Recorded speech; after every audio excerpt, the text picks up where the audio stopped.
মানুষ তার স্বপ্নের সমান বড়।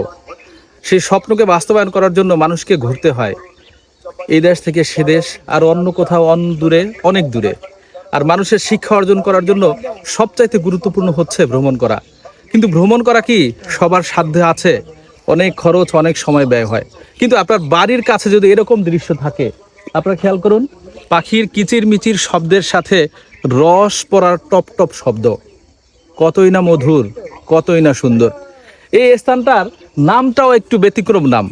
নামটা হচ্ছে শান্তিনগর।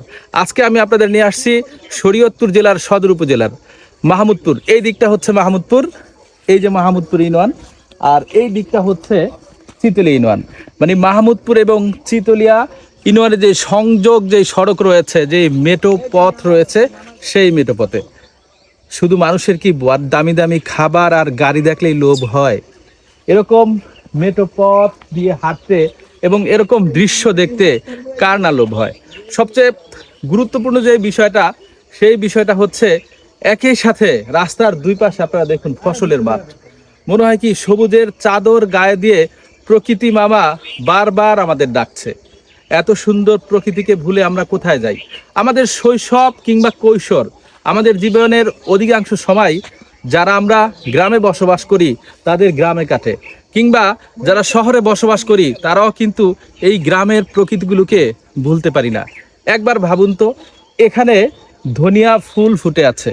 চিন্তা করা যায় কয়েকদিন পর এই ফুলগুলো ঝরে পড়বে, তখন কিন্তু প্রকৃতিতে এক অন্যরকম পরিবেশের সৃষ্টি হবে।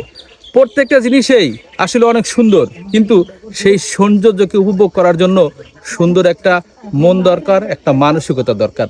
আমাদের সবার সেটা থাকে না। কিন্তু আমরা যখন দিনের পর দিন এই দৃশ্যগুলো দেখি, এগুলো যখন আমরা ফিল করি, যখন হৃদয় নিংড়ানো ভালোবাসা দিয়ে কৃষকের কাজগুলো অনুভব করি, শ্রমিকের কাজগুলোকে ভালোবাসি, যখন এই মেট্রো পথগুলোকে আমরা দেখি, তখন আমরা বুঝতে পারি যে আমাদের মন হৃদয় কেমন করে। বন্ধুরা, এ ধরনের দৃশ্য যদি ভালো লাগে তাহলে যান, বেশি দূরে নয়। কবি যখন বলেছিলেন সেরকম কথা, অনেক টাকা ব্যয় করে অনেক দূরে না গিয়ে আপনি একটি ধানের শীষের উপর একটি শিশির বিন্দু কিন্তু দেখতে পারেন। সেরকম একটি দৃশ্য আমরা দেখতে পাচ্ছি। আজকের এই দৃশ্য দেখে যাদের ভালো লাগছে তারা অবশ্যই লাইক, কমেন্ট এবং শেয়ার করবেন। আজকে শেষ করছি, আবার দেখা হবে অন্য কোনো দৃশ্যে। আসসালামু আলাইকুম।